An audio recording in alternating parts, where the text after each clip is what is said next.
This is a very, very sad story. And I take it personally, okay?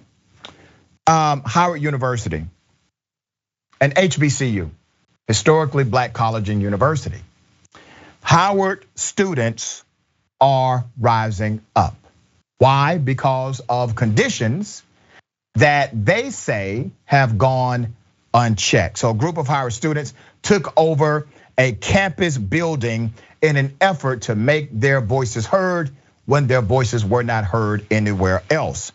The sit-in that they have engaged in was to amplify their demands and get the administration to listen, okay? One of the students tweeted photos of black mold present in bathroom sinks. Here it is. The student says, Howard's that men looked us in our faces and said there was no black mold in their school. These photos are from a bathroom at Howard. Do something, Howard, you now. The allegations of mold aren't new. A 17-year-old sophomore also documented and shared on Twitter apparent mold that had grown as a result of flooding in a kitchen area. Let me take you to that video.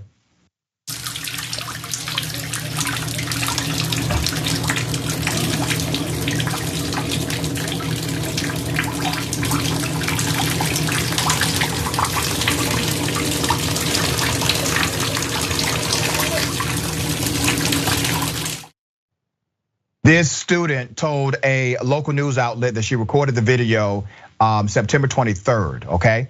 Weeks after first complaining, which garnered a ridiculous response from the administration, nothing happened, okay? The sit-in began on Tuesday. I'm gonna give you some background because they had time to remedy this. The sit-in began on Tuesday and was continuing as of Wednesday morning after students spent the night in the Blackburn Center to get university leadership to heed their complaints about a housing crisis for students, as well as the university's board of trustees, among other issues. The protest sparked a viral hashtag Blackburn Takeover that populated social media timelines with photos, video footage, and first-person testimonials from inside and outside the Blackburn Center in a demonstration of solidarity against university administration, okay? Now, according to the Live Movement, an organization advocating for black college students, the protesters at Howard have 3 demands: an in-person town hall meeting with the president of the institution, Wayne A.I. Frederick, for all affiliate trustee positions and their voting power to be reinstated to Howard's board of trustees, and for the board of trustees to address the housing plan in an effort to protect incoming students. So let me tell you this. The university recently decided to eliminate positions on the board of trustees that would have had student representation. Okay, so they eliminated those positions. You have no student representation on your board of trustees anymore, no voice, and you're not listening to the students. Now, there's a tradition in HBCU culture. You see, me as someone who also graduated from an HBCU, I have a doctorate from an HBCU. You have Vice President Kamala Harris.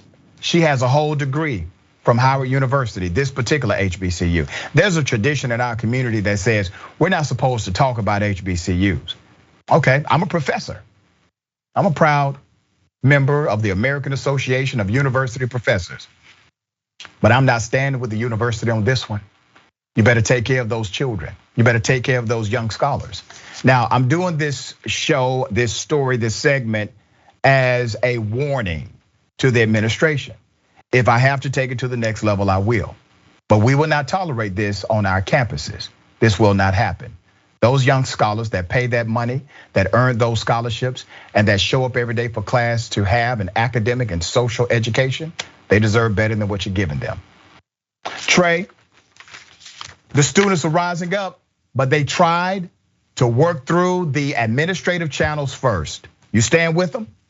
Yeah, absolutely. I love young people, taking the necessary steps and utilizing whatever power they have and can make for themselves to, make their very reasonable demands known. I feel like a lot of people think college kids are particularly exploitable, when it comes to like cutting corners and stuff like that, and they're easy to not listen to. So them demanding that they be listened to and that their voices be heard is, what this country and our future that's right is all about and will depend upon. So yeah, I think it's awesome. Yeah, and one of the traditions of an HBCU is to teach us that we can actually change the social dynamic around us. We can have a voice and make something happen. And so I'm very proud of these students for standing up. At Howard University, they have remarkable leadership. They have always been on my top 5 list for HBCUs. I need them to get this together.